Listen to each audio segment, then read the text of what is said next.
سيدي هذا اكو داعش بالبيت، سيدي اكو داعش بالبيت. سيدي دخلت البيت بس حاليا بيناتنا حالة ثانية.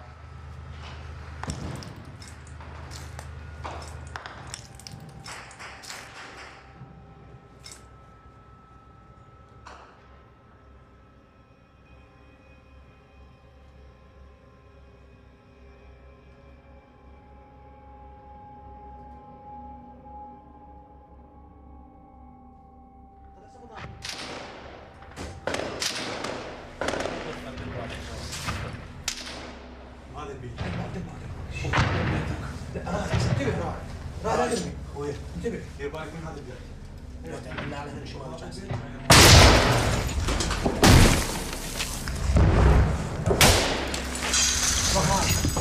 خربان هذا عنصر لا ما يرجع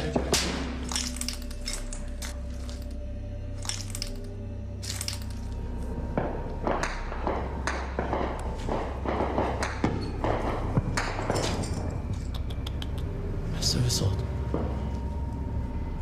لا لا لا لا ايش تفتح ايش تفتح يبين.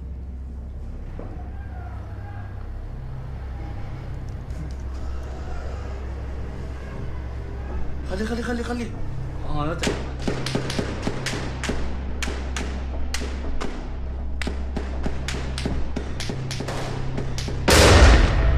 قربته عسيبه بطلوا علي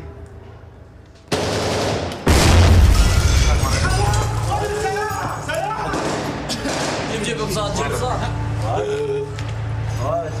جيب هنا جيب اللي جاي لا فوق جسمه فوق جسمه والله العلاقة قوية كلش يتنفس ودقات قلبه وانا كلنا على هذا المنهج ويم الله يبارك.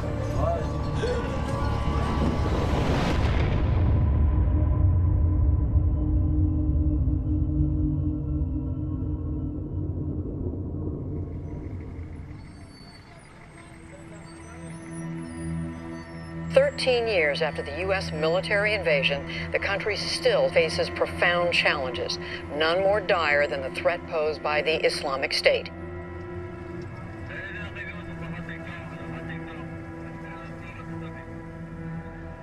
The capture of Mosul in June 2014 shocked the world and became a symbol of the emerging threat of the so-called Islamic State group.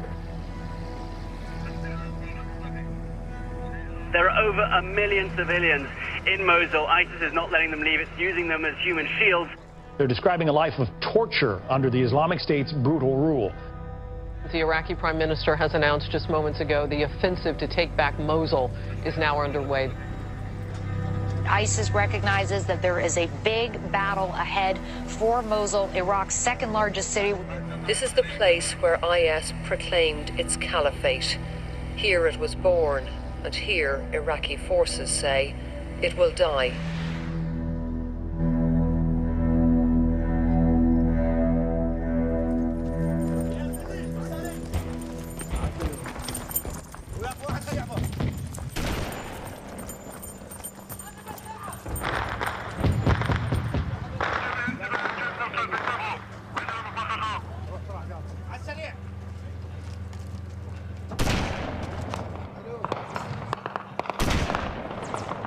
ليس فقط أنه بيدك سلاح وتقاتل، أيضاً قتال الذهني وما لا شيء إلا جرذان لا أكثر ولا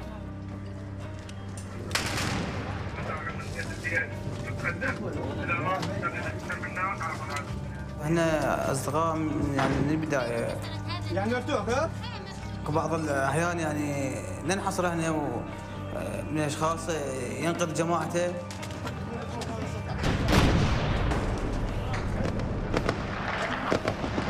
علاقتنا ما بها يعني اي غلط.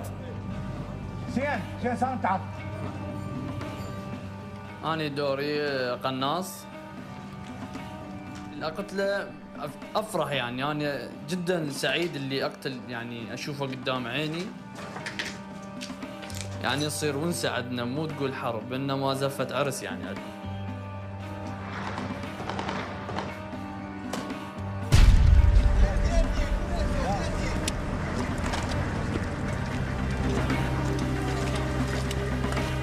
داعش.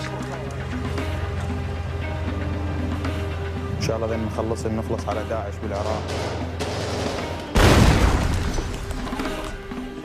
ويرجع الامن والامان لوطننا الحبيب.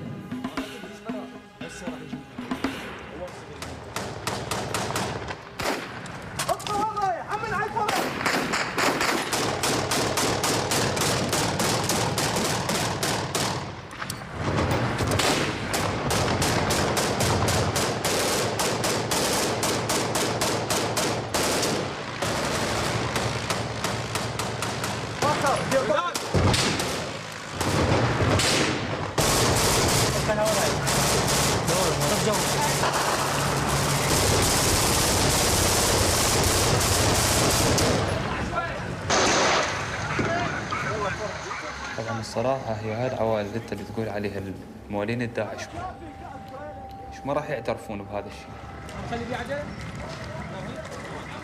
راح يطلعون وحالهم حال العوائل اللي تطلع اللي ما عندها شيء. وهذا كله صعب بالنسبة لنا. لو كانت المحافظة خالية من المدنيين لكان خلصت من زمان.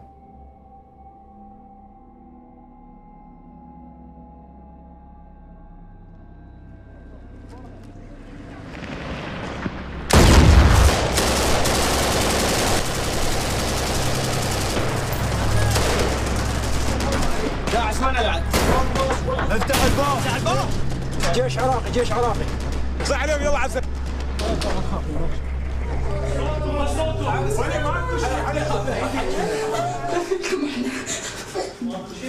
صعدوا على السطح. وين ما تروحوا روحوا اخواني انتم. تعالوا على السطح. حتى الولد فوق البنزين مالتك منتهي. اي والله. صعدوا للسطح. بنتي بس والله خايفة. ما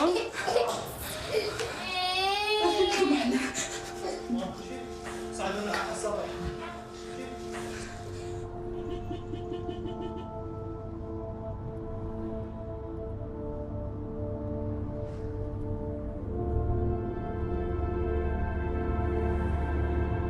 الصراحة يعني أنا والدي أيضا كان ضابط في الجيش العراقي في فرقة داعش اللي هو 44.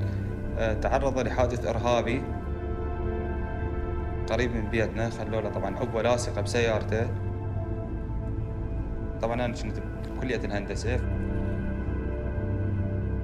انتابني في الشعور إنه هاي المجامع الإرهابية يجب القضاء عليها، لأنها أنا ردت آخذ حق والدي والدفاع عن أرض وطني لأكمل مسيرة والدي.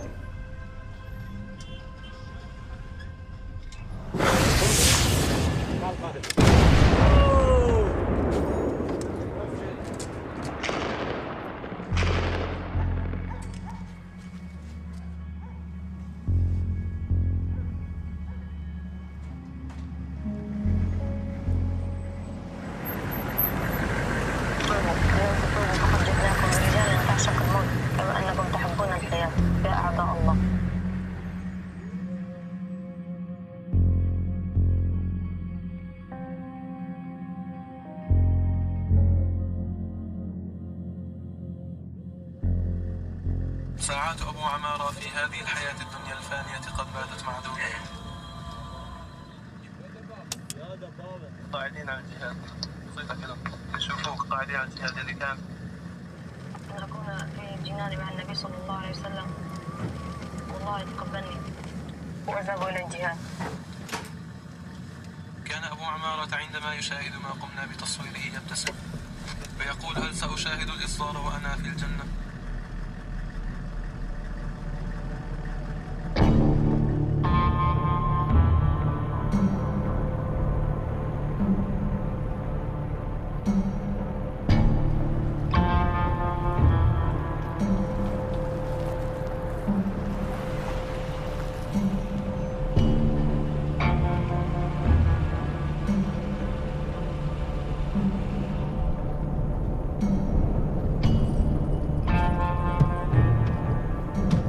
أنا كل حياتي كانت كل أمنياتي أن أصبح لاعب كرة قدم. بس من صارت 2014 سقطت الموصل، فأنا كل شيء بحياتي يعني نسيته وفكرت أنا دافع عن وطني وعن أهلي وعن المقدسات.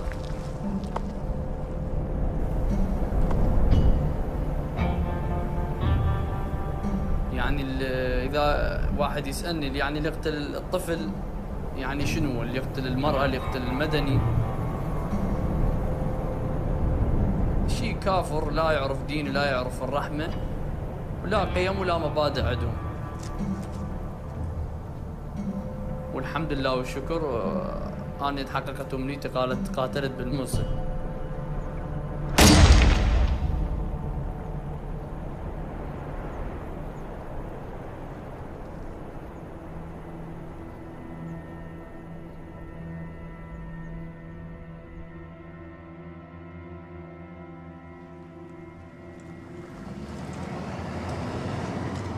احمد تقدم، شوف لي مالك عبر. طيب مالك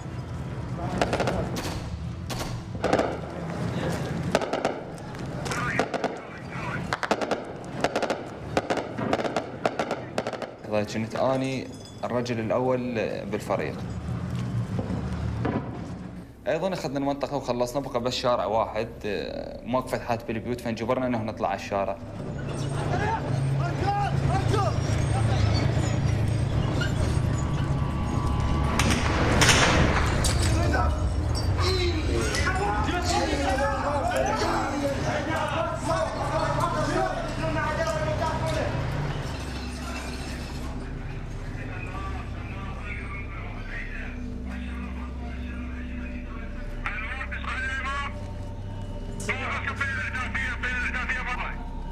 البقيه كان اكو بيت بصفهم على يدهم اليمين مفتوح، فاتوا كلتهم بالبيت واخذوا عباس وياهم.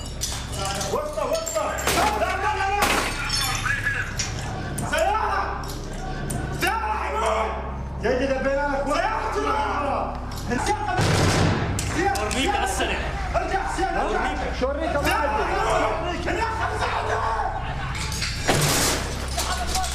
أزيد قناص لا تواقف دلك الجو ما كان شمرو بالهم افتح الباب وشمرو جوا الفاس دلك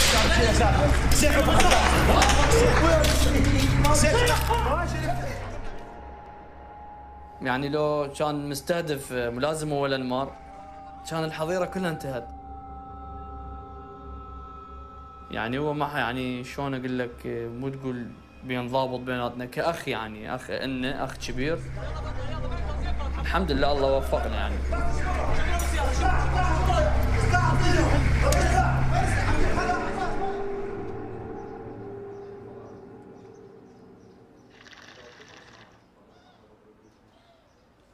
الو حياتي، عاد صباح النهار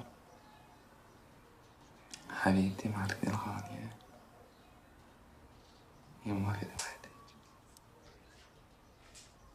يلا قومي حبيبتي قومي، عندي شغلة تكمليه. جسمك يوجع ايش؟ عافي شو نص ساعة تنامين؟ يلا ماشي حبيبتي، اموت عليك. يلا راحتك.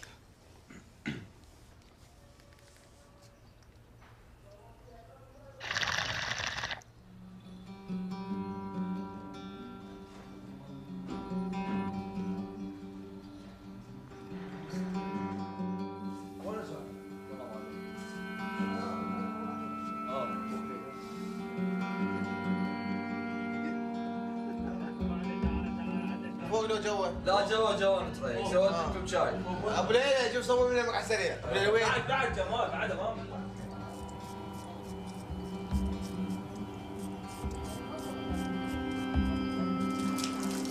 جبت عينه.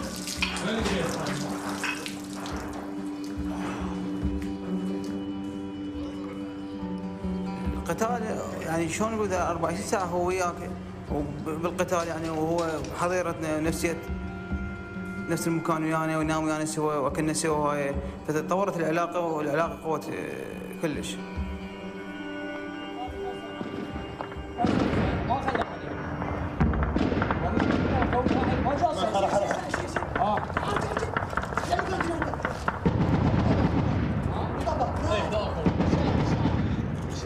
والثقة موجودة بيناتنا يعني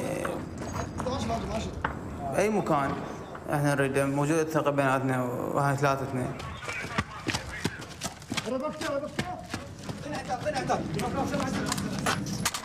دنك سيد دنك. تفضل لا تستعجل. جمال اصبرنا شوي اصبر اظن شبت في واحد بس ما ترمي الساعة عليه ما ترمي. شوف لنا واحد دكت له احسن من لا يروح نشتت تتكلم بلا. الا نكتب. انا سيدي كرر على هالخط. جمال افتحنا على الروح. افتح نار على العمار.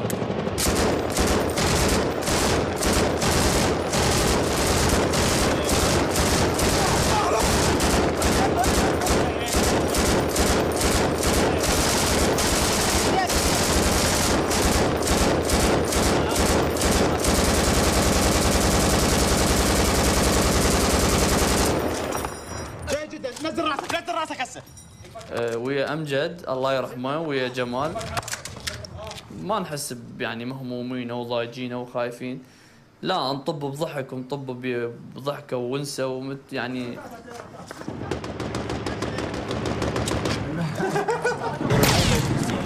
دنك رحنا العباس دنك. يا علي شفت المذنب؟ ستة كتلنا اليوم ندى واحد 6 والله 6 من دواعش. حسين بس حاول حسين. حاول. صح؟ طعناهم يطيح.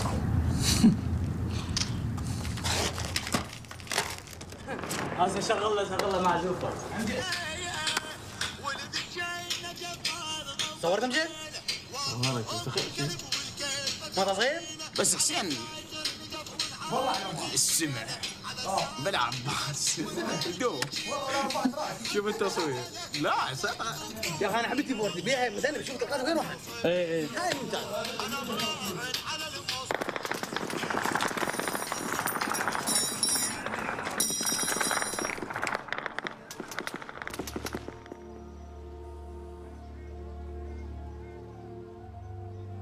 يوم سعيد، يوم يعني صدق فرحنا به.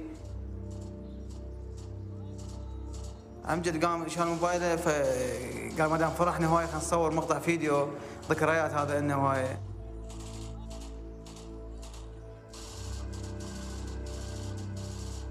والحقيقه هو يعني مقطع فيديو حتى من شفت ساعه ضجت يعني تعرف صاحبي وهاي.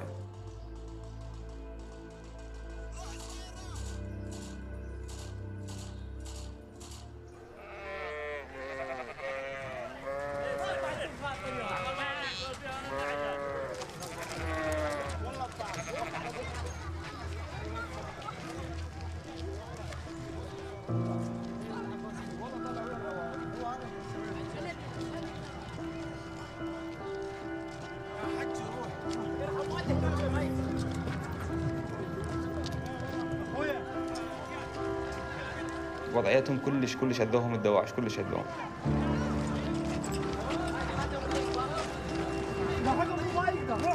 ولهذا انت لما نشوف هاي الحاله اكيد حالتك الانسانيه راح تكون كلش عاليه وسعاده.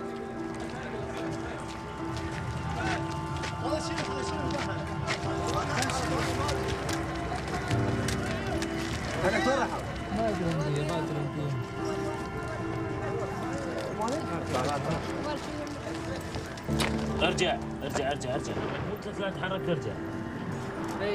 يلا عباس لا طلع مدني هذا كل شيء.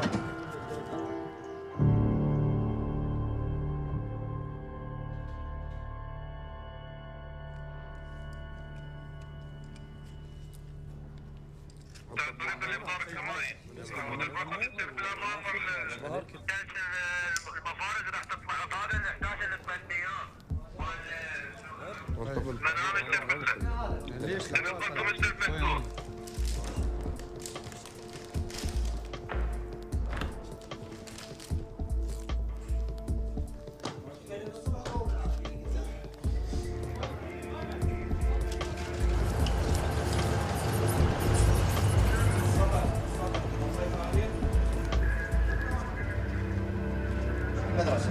اشكل مدرسه؟ يا تعال. ننتصر كيف؟ سنطلع تشرب هالنجرة هاي.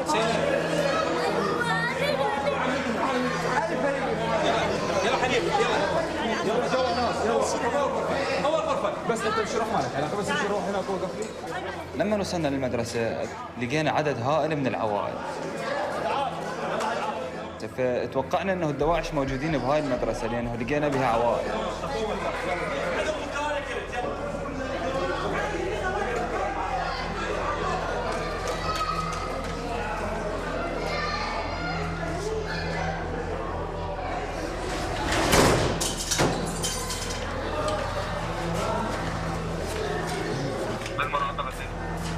ماك واحد ركض من اليمين عبر على اليسار ورا البيت الابيض هذا.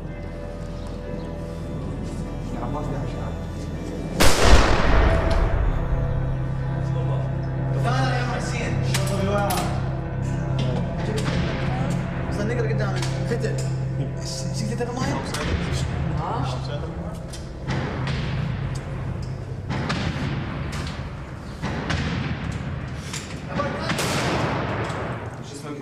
قوم.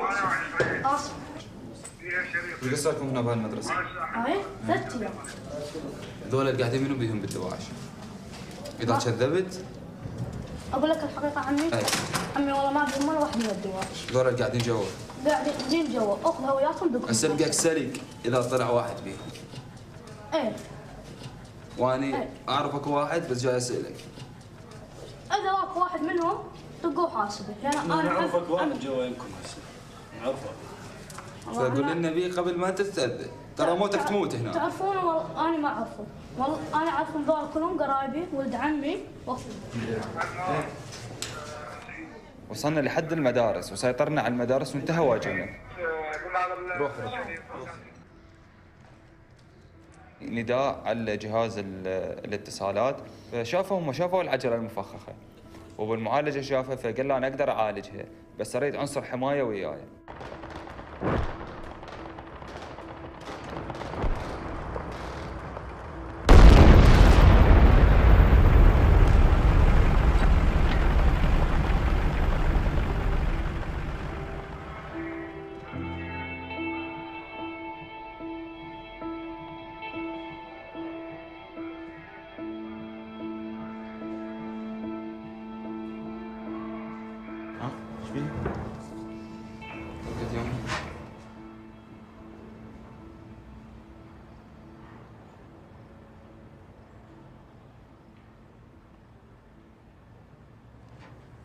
أنور شنو موقف أنور؟ سيد أنور استشهد. وصلنا له بزيادة البارحة.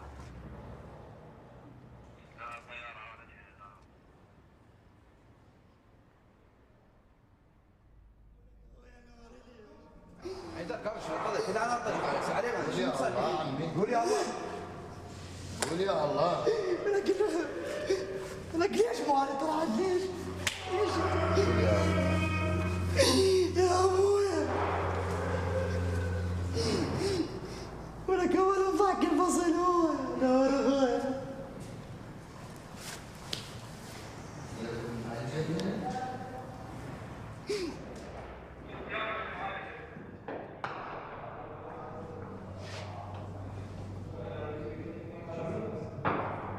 صارت بيها مشاكل هذا يبكي وذاك. يعني انا من الناس حاولت يعني اهدي الوضعيه، قلت لهم يا ولد يعني احنا بمعركه وداعش قبالنا يعني امتار علينا. كان اكثر واحد يعني متاذي الله يرحمه امجد، لان اقرب الناس الامجد كان.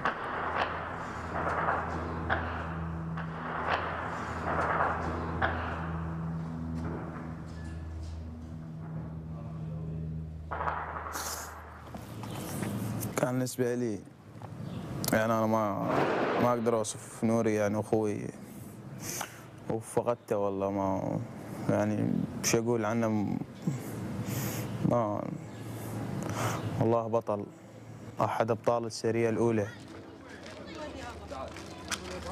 كنا على هذا الطريق وهنيئا له من كسب الشهادة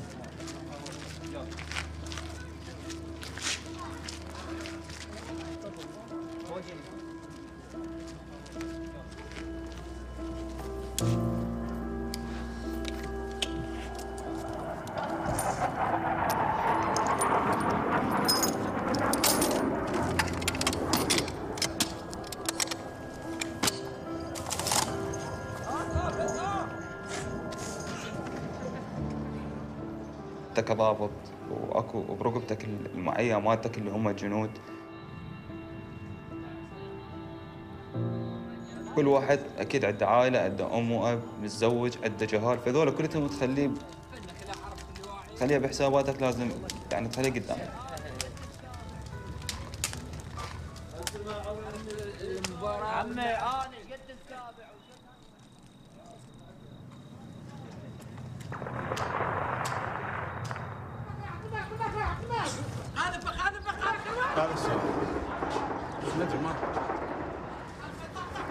جمال وين؟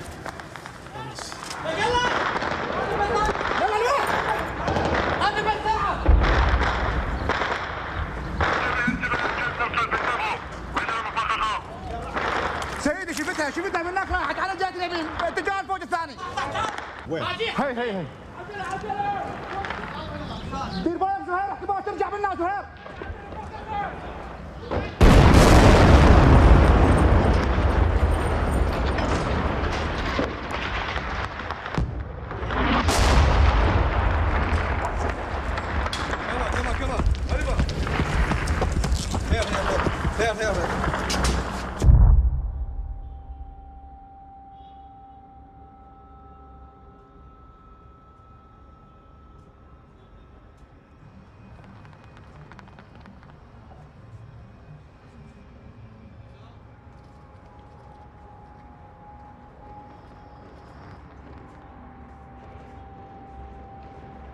ويظل طبعا يسمع اصوات.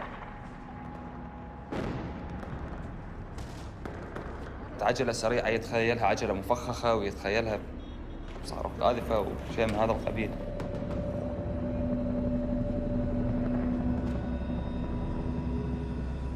بس أنا الصراحة لما أنزل البيت أبتعد على العسكرية.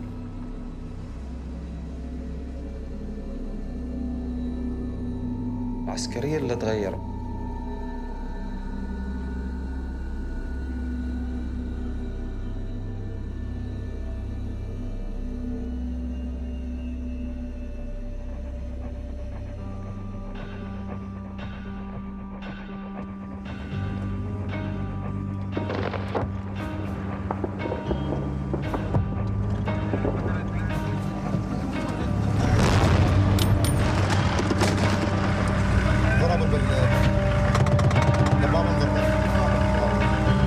صعب بالنسبة لنا، صعب من ناحية المعنوية. عندنا هواية جرحى، عندنا هواية شهداء أثناء التقدم، ننقهر عليهم. لازم تشغل عقلك وتحافظ على كل الأرواح الموجودة أبد مهما يصير.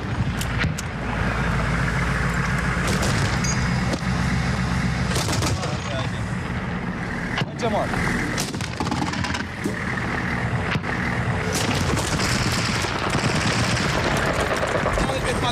كل راح يعبر على البيت يا اخي بسرعه منا. جحيتناكم صرنا 3 ايام. بس ملابسك يلا روح.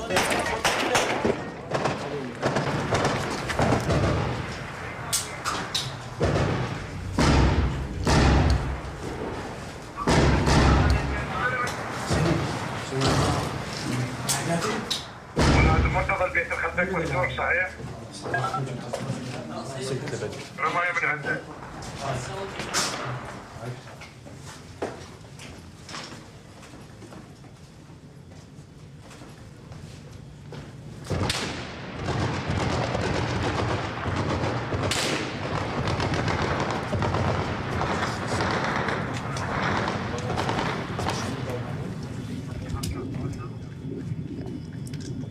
الباب مالته مفتوحة، لازم واحد يمن على الفرش. قاعد يرمي.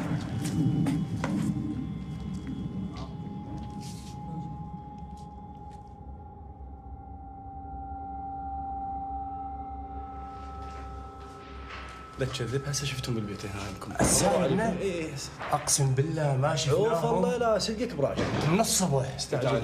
يلا تفضل ترى تعال صلاح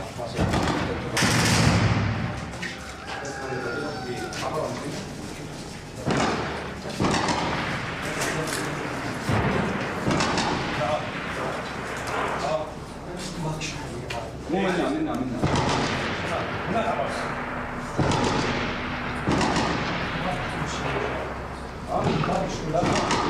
صاحب عائلة وانا صاحب فواويل. لا حيل شافوا ما عندهم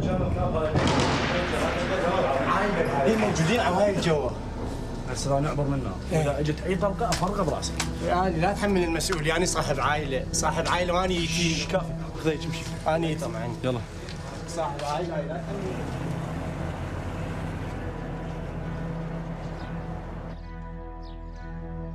داعش ايش عده قام يقدم لنا؟ سيارات مفخخه، طائرات مسيره ذب قنابل، اطفال مفخخين يدزونا، نساء مفخخات. اي واحد قتله اسجله عندي بدفتر او بالموبايل. فمن اصوره اجي اشوف والدتي او اخوتي يعني يفتخرون زين. تقريبا قتلت الى 45 او 43 هذا العدد.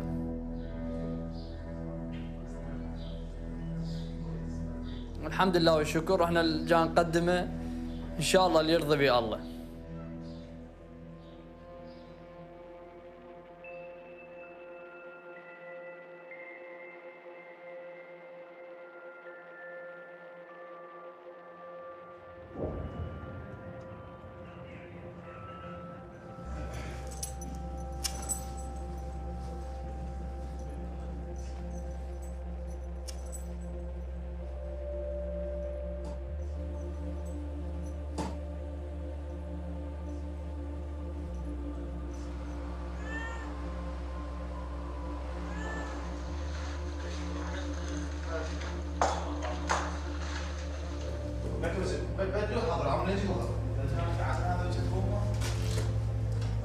عم قعدنا صبح انا وياه رحنا دورنا شلون هاي لقينا شاي شربنا جبت انا قلاص الي ولا شربنا وكملنا هاي. حسب يعني بالايام الاخيره قال يمكن زوجتي حامل يعني كبدايه او بدايه يعني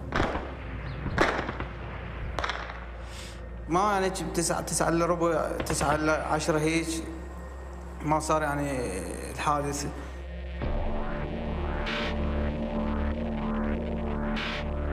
اشتباك وكذا بيني وبين داعش ما يقارب الاشتباك يعني ربع ساعة أقل. فأمجد وياي فأمجد يرمي سندني يعني حماني.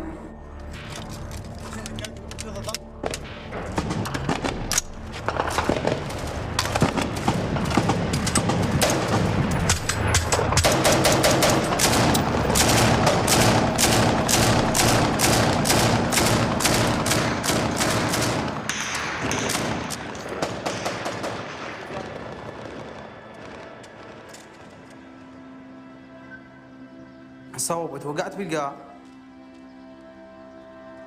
فامجد ظل كان يمي اجي امجد ينقذني يعني شافني صوبت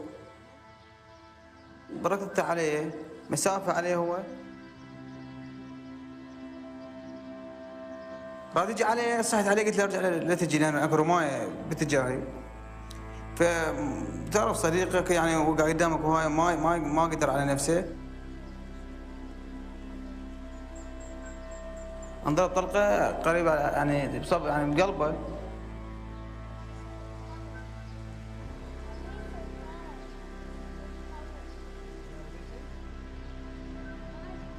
يعني مو هسه بتحط ايدك مثلا على قلبه ولا صدر تسمع تنفسه ودقات قلبه فيكون عندك امل يعني. من حطيته ماكو اي دق يعني لا يتنفس فشكيت بانه هو يعني استشهد.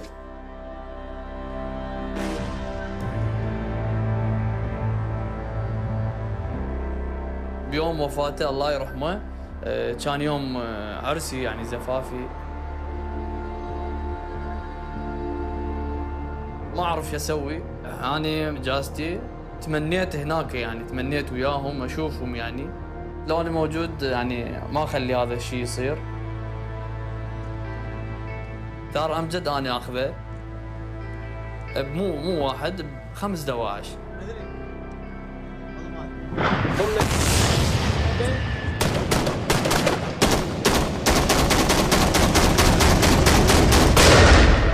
قربته.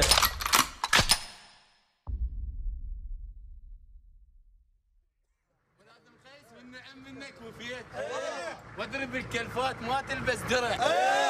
واضرب بالكلفات ما تلبس درع. باتر التاريخ يكتب للرجال. واسمك يظل على السواتر منطبع. ونشيل القاع القاع القاع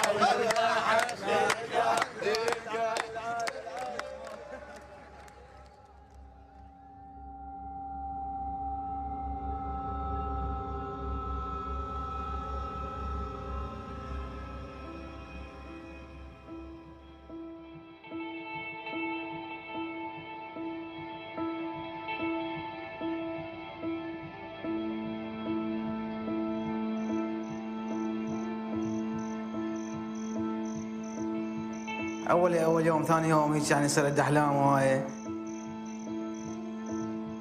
بس انا في غنى عنها يعني، بس اهلي يعني نقعد يسولفوا لي يقولوا لي يعني السوالف هيك داعش يصيح هاي ضربه هيك هالسوالف. ما اكو احد مثلا قاعد يمه هاي المريض ما ينام يضل قايد.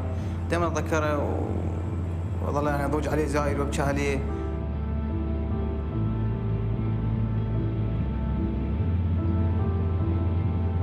ورقه بنتي بس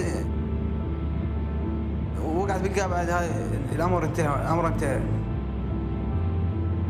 واحنا كلنا على هذا المنهج. فكل من حد يوم يعني.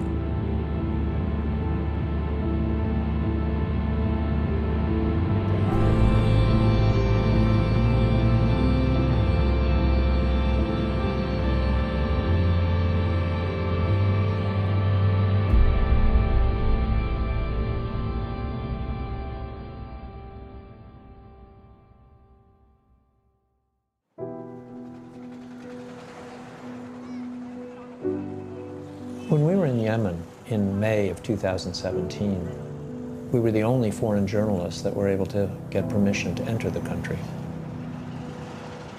We wanted to come in and see the consequences of 2+ years of war and airstrikes by a Saudi-led coalition. You have the region's wealthiest country bombing the region's poorest, and people are not seeing what's going on. We're talking thousands of civilian dead. حنت وضربت بس طلبت.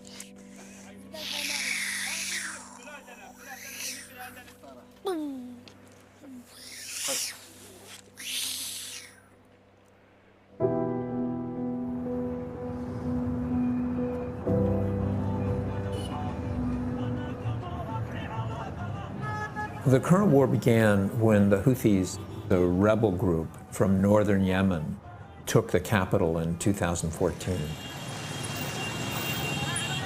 Months later, the Saudis responded with a massive air campaign.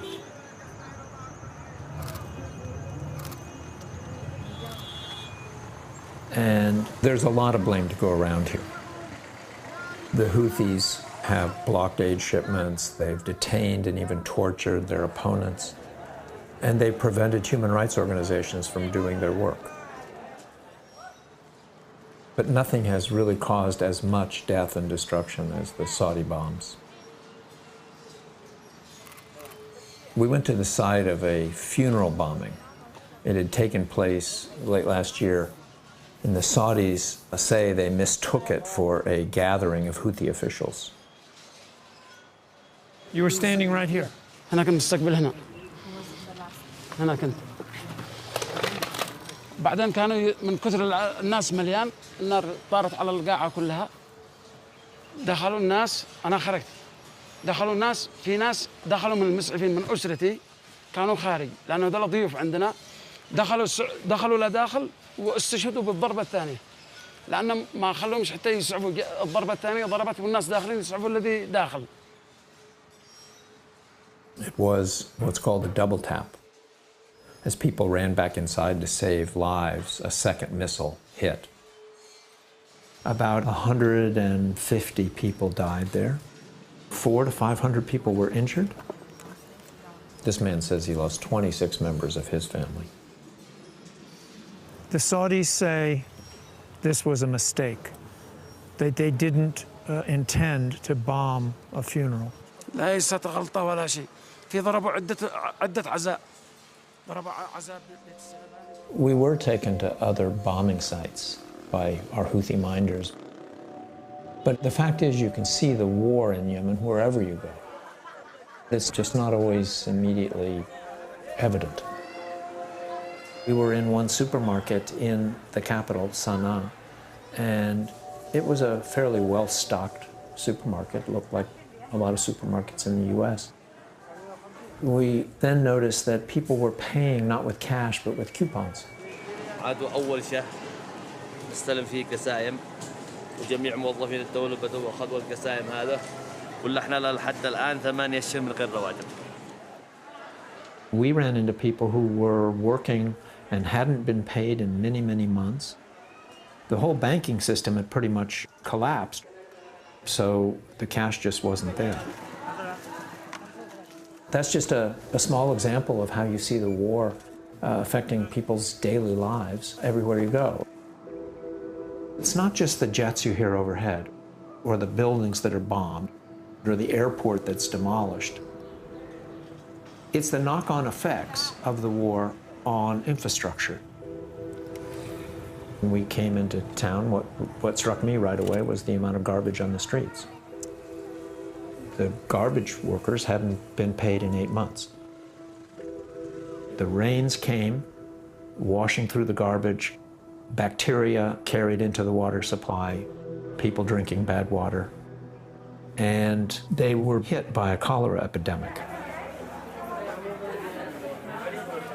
Cholera simply dehydrates you quickly, so that anything you ingest, any water you drink or food you eat just completely passes through your system and you get no nutrients out of it. She's very tired because of the exhaustion, but from electrolyte imbalance that she has. She can't control herself now until she gets enough load. The World Health Organization is saying that they expect more than 700,000 cases of cholera, and that 2,100 people have died. Most of those are children. The hospital we visited, they were already beyond capacity. The nurses and doctors were suffering from a lack of medicines and equipment, and they were there working in spite of the fact that they hadn't been paid. We don't get salary. Last salary I got is on September only. If I will not work, then they will die, and maybe tomorrow I will be sick and nobody will see me because of no salary.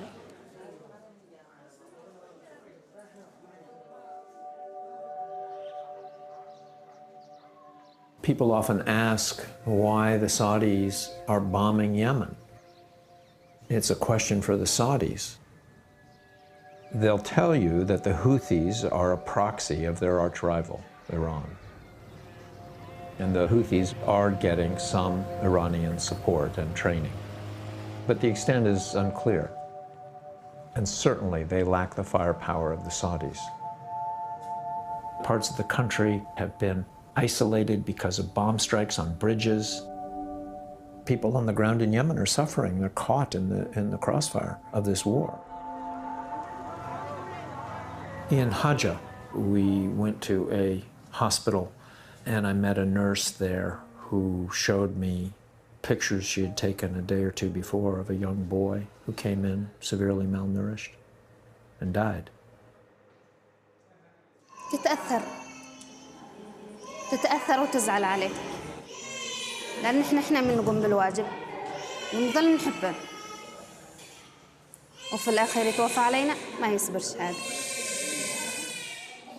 She then was called away to go take care of a new severe malnutrition patient. A mother came in with her child It was a little girl named Aline, a 7-month-old baby.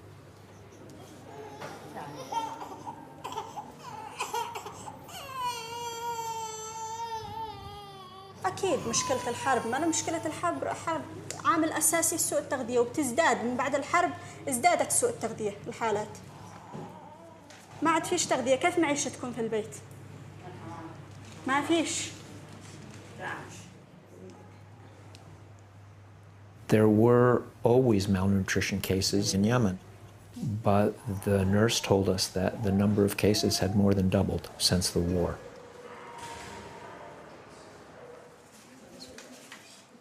And maybe an hour later, another mother came in with her daughter.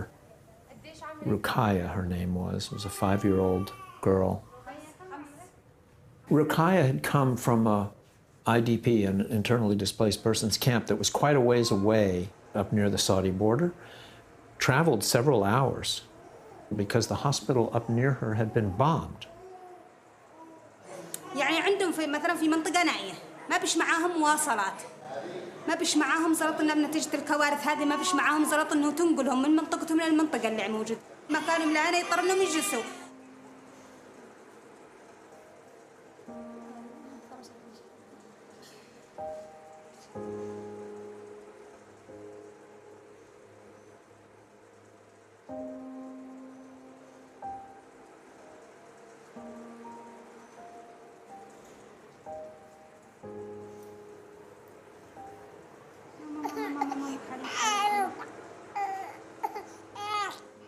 والله من ناحية بنفس الحال بيصير للأسوأ.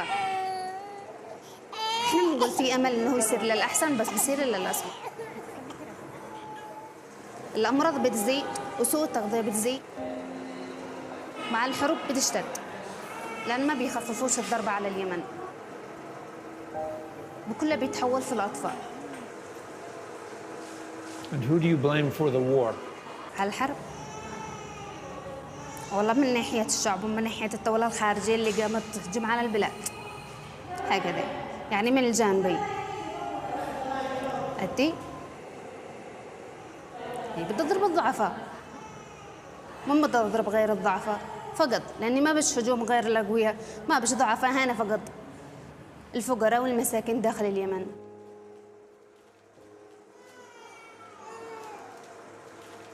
We had to leave the hospital before I knew what the fate of those 2 girls was going to be.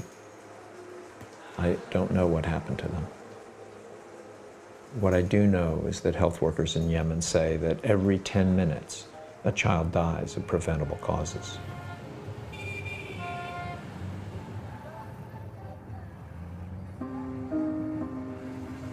Americans may not be aware of American involvement in the war in Yemen.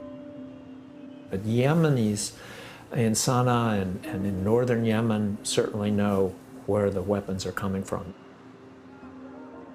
Just a few days after we arrived, there was a huge rally in the middle of Sana'a called the Say No to American Terrorism rally. Thousands gathered to protest the arrival of President Trump in Riyadh, where he announced his intention to approve a $110 billion arms package to the Saudis. We respect the United States of America and we hold a respect in our hearts, but we came here in order to express our outrage against the United States policy. It was pretty evident that we were an American TV crew, but absolutely no hostility was directed at us.